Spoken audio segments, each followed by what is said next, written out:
Welcome to Garden of Glory.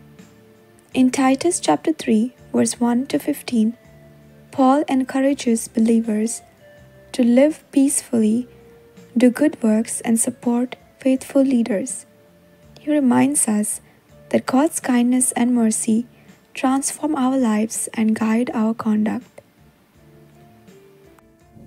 भाग्यवंत पावलोचें तिताक पत्र ओवेस्वर 3 ओळी 1 ते 15. भावार्थ्यांक बुद्धी. सरदारांक आनी सरकारी अधिकाऱ्यांक खालतीन जावंक, तांच्या उतराक पाळो दिवंक आनी कसल्याय बऱ्या कामांक कबूल आसूंक तांकां उलो कर. कोणाचेंच वायट उलोयना जावंक, जोगडीं मांडिना जावंक, पूण सोमेस्त मनशां थंय माणसुगेचीं जावंक आनी सदां रीत रोवीस सांबाळूंक तांचो कायदो म्हूण तांकां शिकय. तर आमकांय एका वेळार देवाची सारकी वळख नासली. देवाची खुशी आमी करिनासल्यो. आमी वाट चुकलोनी मनशां आसल्यो. खोटेपणांत आनी नाटकायेंत आमचे दीस आमी काडताल्यो. दुसरीं मनशां आमकां जोळटालीं आनी आमीच एकामेकाक जोळताल्यो.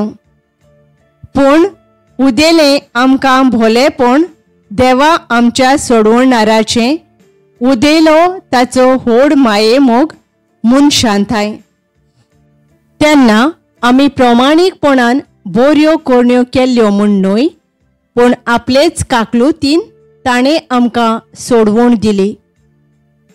नवो जल्म दितोल्या स्नानान ताणें आमकां धुलीं आनी पवित्र आत्म्याचे पोदवेन आमकां नवीं मनशां केलीं. आमच्या सोडवणारा जेजू क्रिस्ता उद्देशीं ताणें पवित्र आत्मो सुबामपणी आमकां दिलो. अशें करून ताचे दयाळायेन आमी देवाक मानवलोलीं जावन ताणें आमकां दवरलेल्यो दायजाचो भरवासो आमकां आसोसो केलो. ही शिकोण खात्रेची. ही सगळी शिकोण तुवें नेटान दिवची म्हूण म्हाका जाय. हे भाशेन देवाचेर भावार्थ दवरला ती उमेदीन बऱ्या कोण्यांक आपलें ध्यान मन लावंक पावतलीं. ही शिकोण उत्तम आनी सगळ्या मनशांक फायद्याची. तिताक विशेष बुद्धी, पूण अर्थ नासलेले वाद विवाद वाटाय. तशेंच त्यो वंशावळीच्यो खबरो आनी समृद्धी विशीं दुसोंगां आनी जोगडीं तांचो कसलोच फायदो येना आनी तांकां मोलूच ना. भेद घालतल्या मनशांक 1-2 पावटी शिडकायल्या उपरांत तांची वाट सोड. कित्याक असलीं मनशां खोट्या मोनाची आनी पापी. आपल्याच अंतस्करणा मुखार तीं गुन्यांवकारां. निमाण्यो शिकोवणो आनी नोमान.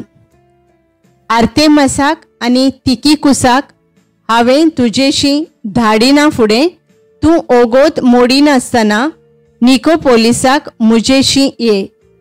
तर थंय हांवें हिंवाळो काडचो केला. झेनास वकिलाक आनी आपोलोक आपले वाटेक लागूंक जतनायेन आदार दी. तांकां वाटेक कितेंच उणें जायनाशें कर.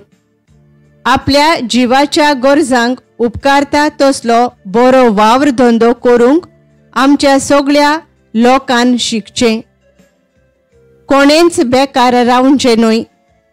म्हजेशी आसात तीं सगळीं तुका नोमान करतात. भावार्थाच्या एकवटांत आमचो मोग करतात तांकां आमचो नमस्कार. देवाची दयाळाय तुमा सोमेस्तां सोवें आसूं. Paul calls believers to submit to rulers, obey laws, and live quietly and respectfully. He emphasizes avoiding foolish disputes and arguments, focusing instead on kindness and good words. Our salvation comes not from works, but through God's mercy and the Holy Spirit. Yet, this grace calls us to a transformed life.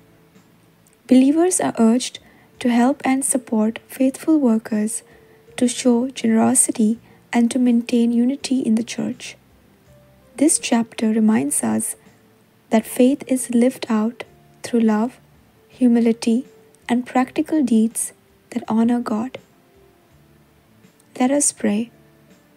Lord, thank you for your mercy that saves and transforms us. Help us to live peacefully, do good works, and support those who serve faithfully. Teach us to walk humbly, avoid arguments, and reflect your kindness in all we do. May our lives bring glory to your name. In Jesus' name, Amen. Thank you for joining us on the Garden of Glory. If this message blessed you, please like, share, and subscribe. Dear Baran Koro.